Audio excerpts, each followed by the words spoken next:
What's happening, people? This is the J&J Boxing Podcast. I'm Jordan Henderson. I'm here with Aaron Joshua. We're going to cover some things, including the weekend action that just occurred with Beterbiev versus Callum Smith. Beterbiev getting that stoppage. What are your thoughts on that fight? So before the fight, I predicted round 6 to round 8. That happened. In terms of how the fight went down, it was pretty much what I expected, to be honest with you. I wasn't really on this hype thing in how all the British pundits were saying, "Oh, Callum Smith might win."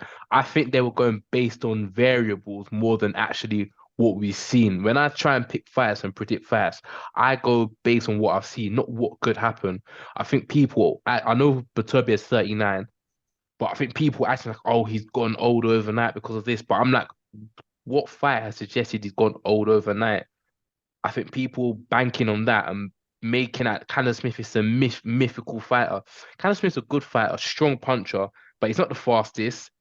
Doesn't use his range, not the most athletic. So I just thought, in terms of Beterbiev, I think people really like underrate his boxing IQ. He's a high level amateur.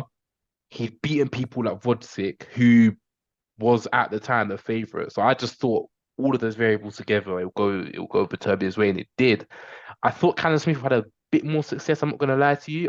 I'm not disappointed. He actually fought this time, unlike Canelo. So big up to Callum Smith. But I did think you'll have a little bit more success. But ultimately, yeah, that's how the fight happened. That's how I thought it would go. Yeah, man, good points. I think that the biggest success Callum Smith had is when he landed that uppercut.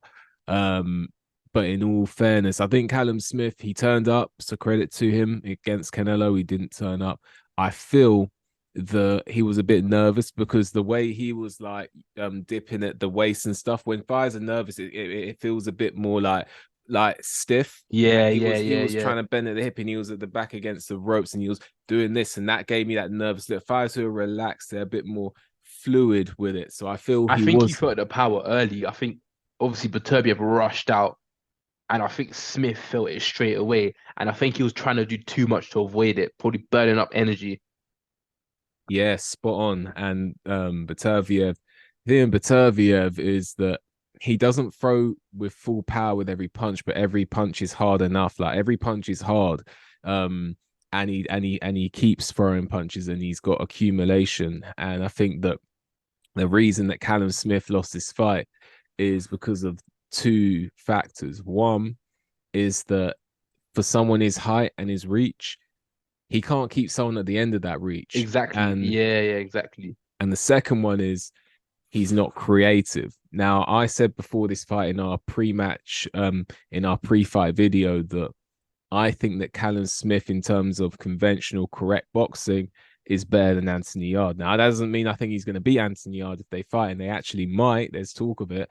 Um, but in terms of the way he throws his punches, I think it's more correct than Anthony Yard. But one thing Anthony Yard has over Callum Smith is creativity. And I don't think Callum Smith was creative enough to throw punches to catch Artur Beterbiev off guard or show him something he's Too never seen textbook. before. So those are my thoughts. And Callum Smith, I think this was the go hard or go home moment for him, because I don't think he's going to get another opportunity. It's kind of cemented now where he's at in terms of his level. His ceiling is now certified and cemented, in my opinion. So for him now, I think it's consider retirement maybe, or have a few more domestic paydays. Maybe he'll get put on the undercard of a Saudi card, maybe Callum Smith versus Anthony Yard or Callum Smith versus Joshua Buatsi on the undercard of some Saudi Arabia event. But that aside, I think world honors, it's done now. I Any think closing thoughts? yeah, regarding Callum Smith, this might be controversial. I've always said this before and after the fight, but I actually see him beating every single light heavyweight in the UK. Although Yard did better than Beterbiev, styles make fights, and I do think he beats every light heavy in the UK. So if I'm Callum Smith, I would wait for the undisputed fight to happen. Obviously, at one point they are going to drop the belts, and let's say a Lyndon Arthur or a Buatsi or a Yard is number one, number two. Have an all domestic dust up for a vacant world title. And if Callum Smith has still got the fire within him, I think he beats all of them. Like honestly, I genuinely think he beats Boatsy. I think Boatsy is too stiff, doesn't move his head, has become really one-dimensional underneath Virgil Hunter. So I think Callum Smith would actually stop Boatsy.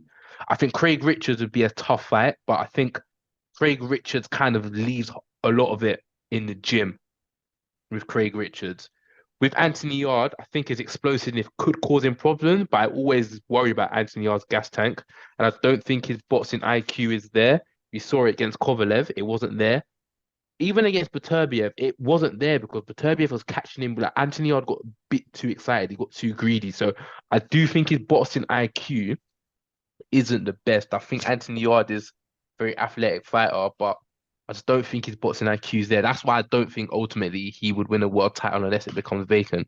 But that's another topic for another video.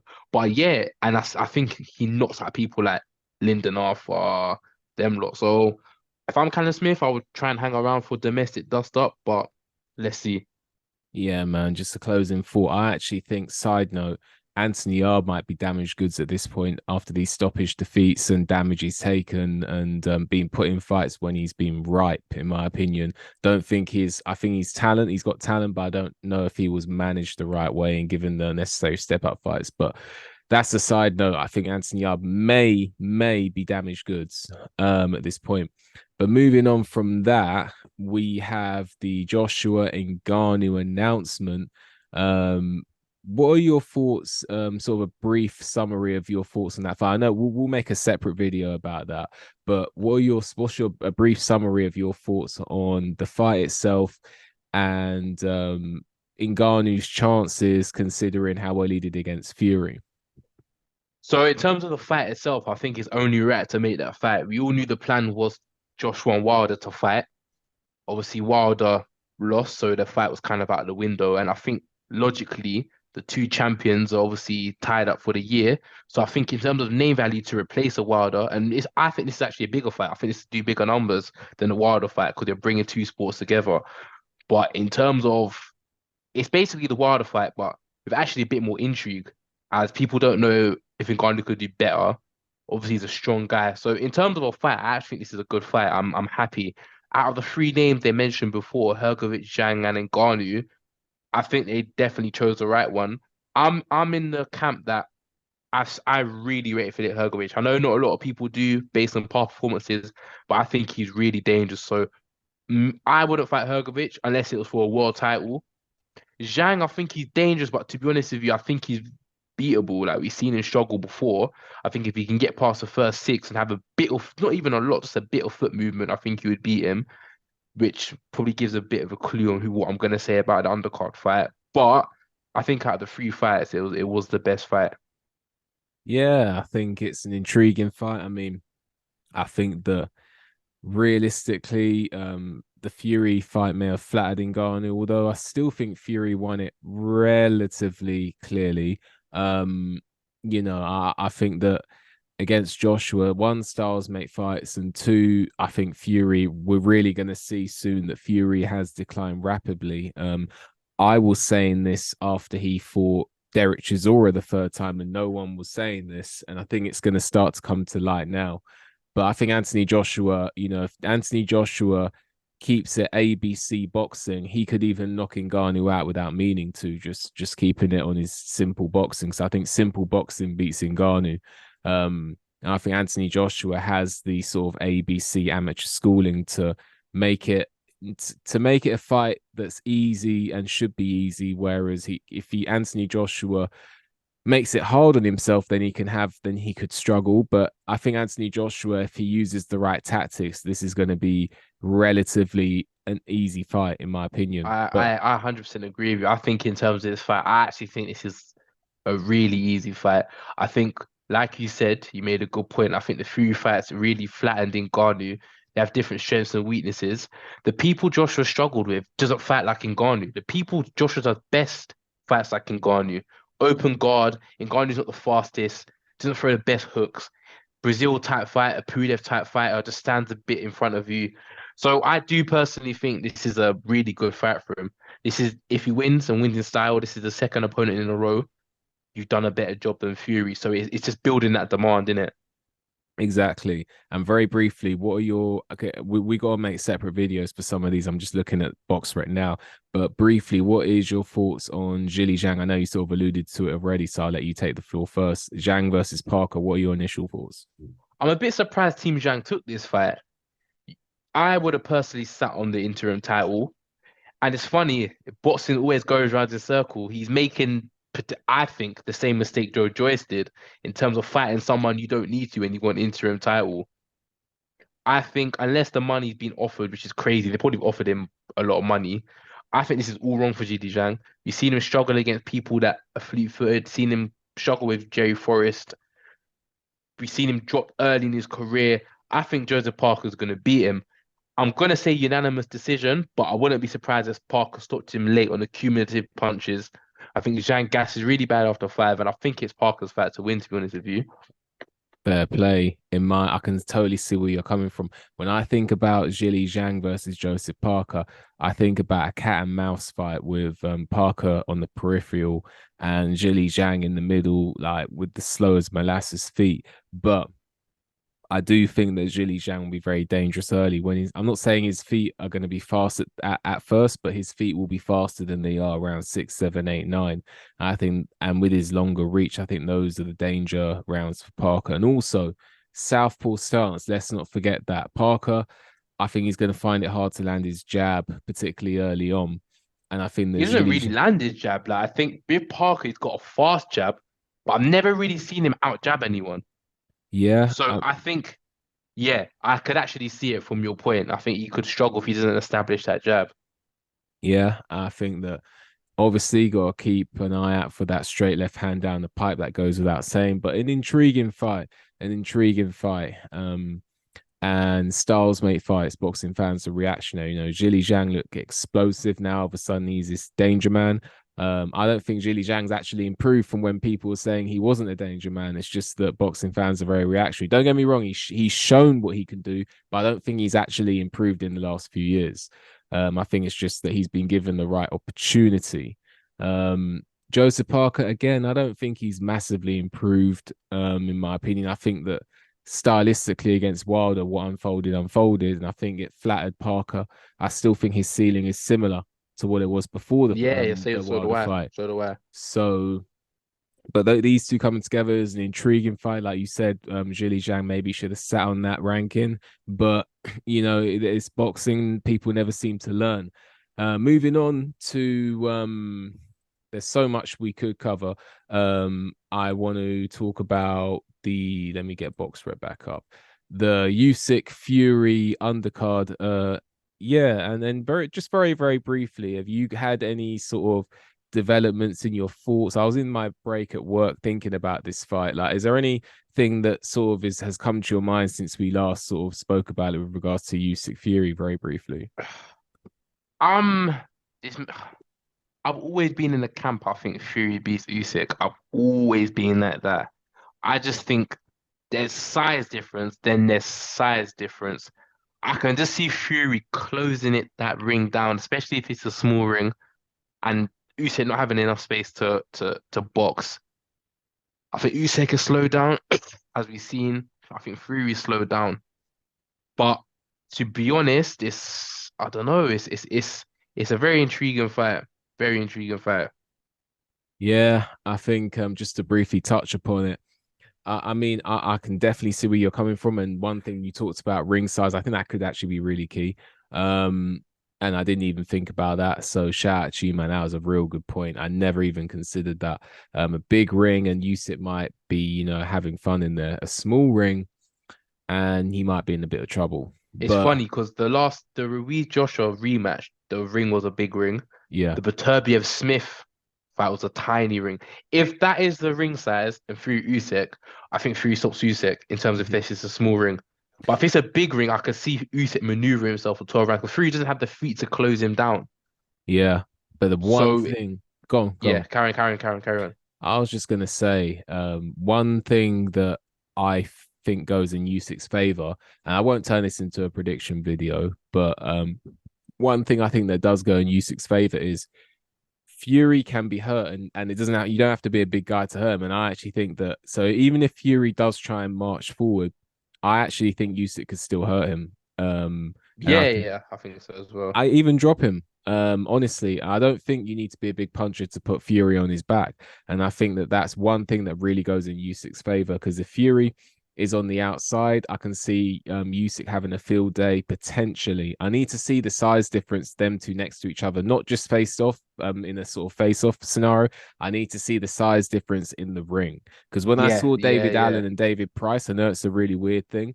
But when I saw Allen and Price and the size difference in the ring, I knew that Allen was going to have problems.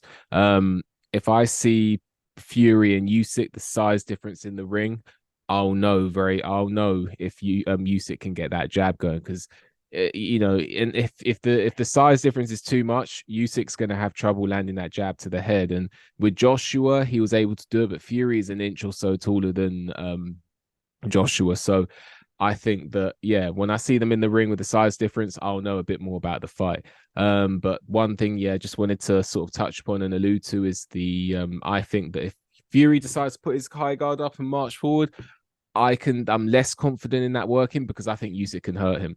yeah. Moving on from that, we're looking at the undercard, and I'm seeing Kovalev. I'm not really. Do you want to cover that, or I'm not I think we too? could do it in another video, but just it's just a brief thing on both undercards. They're decent, not as good as the Day of Reckoning, but they are. It's gonna be fights for the Joshua fight. I want to see Vargas versus Nick Ball and Zhang versus Parker, and for the Usyk Fury fight, I want to watch not in order, but I'd want to see Jalilov. Yeah, I want to see Itama. I want to see Cordina versus Kakache, and I want to see Opetaia versus Bradis. but yeah, Bradis and Opataya, that's fascinating. I don't think that's the foregone conclusion that people I think don't, it's because going to be. their first fight was really close. Yeah. I don't think that's the foregone conclusion, bro. I think that people are getting bought into the. I think Eddie Hearn has really sold Opataya to the public, and that's his job. That's But his job. Yeah, yeah. He sacrifices his fighter to make him look good, but that's his job at the end of the day. He's a promoter, so he's doing a good job. Exactly. But I can see Braid. The only thing that I'm annoyed about Braid is he hasn't fought since 2022, but I still think that it's not a foregone conclusion. Yeah. And that hype could be broken real quick. And I think if Bradis wins, it could very well be by knockout as well.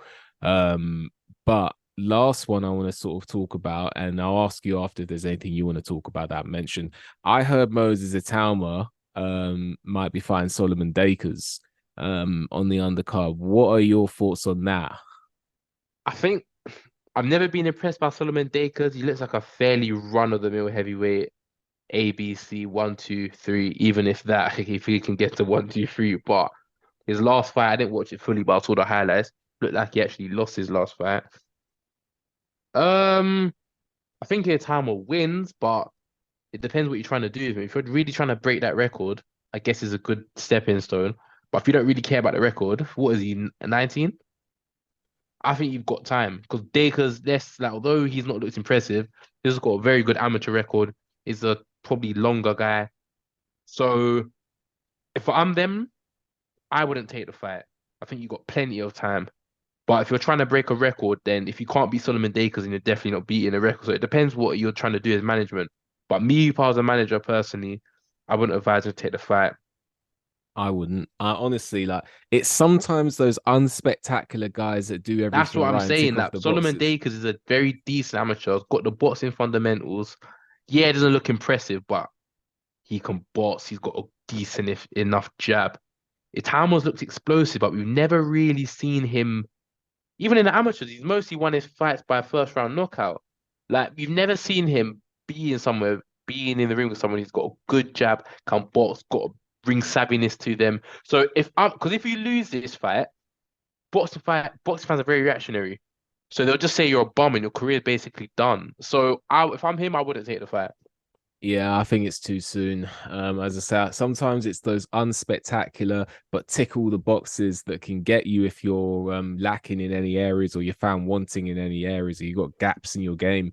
And Moses Italma, at his age, he probably has got gaps in his game, and that's normal. But I don't think it's the right time for him to take Solomon Day Yeah. because I think they should take that guy like a slow train. He's got bags of potential. Don't try and break that record. Say you are, but don't actually try and do it Yeah, unless it yeah, falls in your of lap. course, of course. Um, unless someone did interestingly talk about, unless you want to get Manuel Char in there and get the regular belt, then technically you've done it. But don't ruin this guy's career trying to break a record that, you can't force things in life. If Can't it's force meant to things be, at it's meant to all. be. I feel like in life sometimes you stumble upon what like amazing achievements. Sometimes you stumble upon greatness as opposed to saying I'm going to do it and then do it. It's like things happen just by happening as opposed to sometimes Yeah, let's do it. Don't get me wrong, you may not have goals, but sometimes it's like you kind of stumble upon success like without 100% meaning to. um I don't think Moses Itama. I think this era isn't maybe as strong as the 90s, but is like you got loads of competitive heavyweights. And when it's really competitive and congested, I don't I think my money is him on him not breaking the record, but my money is also on if he's brought along right, he will win a title. So I yeah, think exactly that. that's Frank I Warren think should learn from what he did at the bar. Don't rush the guys. exactly. Is there anything you want to sort of close on before Nah, not we really. I just think we're gonna obviously do a video later in the week regarding the big two Saudi undercards and the full card. So guys, make sure you stay and watch that full in-depth review. But apart from that, there's nothing else for me to say. Yeah, man, I think I'm pretty much done as well. So everyone, make sure you like the video, subscribe to the channel, leave a comment. Make sure you keep watching this space because we're going to be posting more and more and more. We got Joshua Buatsi coming up. There's some others I was looking through. Hamza Shiraz against Liam Williams. I'm looking forward to that Yeah, one. good fight. There's Good um fight. there's Tiafimo Lopez. He's out soonish. Yep. Yeah, there's lots of fights, and we're going to be covering it all. So make sure you keep watching this channel. And with that, we will see you on the next video.